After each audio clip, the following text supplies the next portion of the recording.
Por aquel entonces yo participaba en un seminario de fin de semana en el Derhurst Lodge, al norte de Toronto. El viernes por la noche un tornado arrasó un pueblo llamado Barrie, situado más al norte, mató a docenas de personas y causó daños por valor de millones de dólares. La noche del domingo, al regresar a casa, detuve el coche al llegar a Barrie. Desde el arcén miré en derredor y me enfrenté al desastre. A mi alrededor no veía más que casas destrozadas y coches volcados. Esa misma noche Bob Templeton volvía a casa por la misma carretera. Se detuvo como yo para contemplar el desastre, pero sus pensamientos eran distintos de los míos. Bob era el vicepresidente de Telemedia Communications, dueña de una cadena de estaciones de radio en Ontario y Quebec, y pensó que debía de haber algo que pudiéramos hacer por aquella gente mediante las estaciones de radio de Telemedia. La noche siguiente yo estaba trabajando en otro seminario en Toronto. Bob Templeton y Bon Johnson, otro vicepresidente de Telemedia, entraron y se quedaron de pie al fondo de la sala.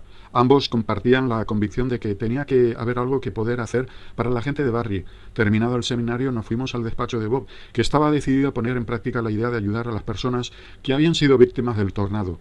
El viernes siguiente reunió en su despacho a todos los ejecutivos de Telemedia. En la parte superior de una hoja escribió 3 veces el número 3 y se dirigió a sus ejecutivos. ¿No os gustaría reunir 3 millones de dólares para dentro de 3 días en no más de 3 horas y entregarle ese dinero a la gente de Barrie? La única respuesta fue el silencio, hasta que finalmente alguien dijo: Templeton, estás chiflado. No hay manera de hacer lo que propones. Un momento, lo detuvo Bob. Yo no os pregunté si podíamos, ni siquiera de si debíamos.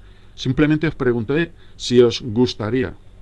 Claro que nos gustaría, respondieron todos. Entonces Bob trazó T, una gran T debajo del 333 y a un lado escribió ¿por qué no podemos? Y al otro ¿cómo podemos? Al lado del ¿por qué no podemos? Solo pondré una X bien grande. No vamos a perder el tiempo en pensar por qué no podemos, no tiene valor alguno. En el otro lado vamos a anotar todas las ideas que se nos hayan ocurrido sobre cómo podemos, y no vamos a salir de esta sala hasta que no hayamos resuelto el problema. Se produjo un nuevo silencio hasta que por fin alguien dijo: podríamos hacer un programa de radio de cobertura nacional.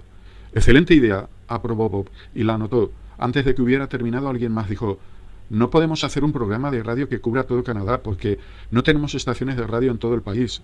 La objeción era muy válida porque Telemedia solo tenía estaciones en Ontario y Quebec. Pero podemos intentar convencer al resto de emisoras para que participen en el proyecto, replicó Templeton. En realidad se trataba de una grave objeción porque las estaciones de radio son muy competitivas. Nunca habían colaborado entre ellas. Lograr que lo hicieran sería virtualmente imposible. De pronto alguien sugirió: podríamos conseguir que Herbert Kirk y Lloyd Robertson, los nombres más importantes en el mundo de la radiofusión canadiense, respaldaran el proyecto. A partir de entonces fue absolutamente fantástica la idea en que empezaron a fluir las ideas. La manera en que empezaron a fluir las ideas. El martes siguiente ya tenían un acuerdo con 50 estaciones de radio a lo largo y ancho del país para emitir el programa. No importaba quién participara en el proyecto, siempre y cuando el pueblo de Barrie consiguiera el dinero. Herbert Kirk y George Robertson auspiciaron el programa y consiguieron reunir los 3 millones de dólares en 3 horas en el término de 3 días hábiles. Ya veis que se puede hacer cualquier cosa si uno se concentra más en cómo hacerla que en buscar las razones que aparentemente la hacen imposible.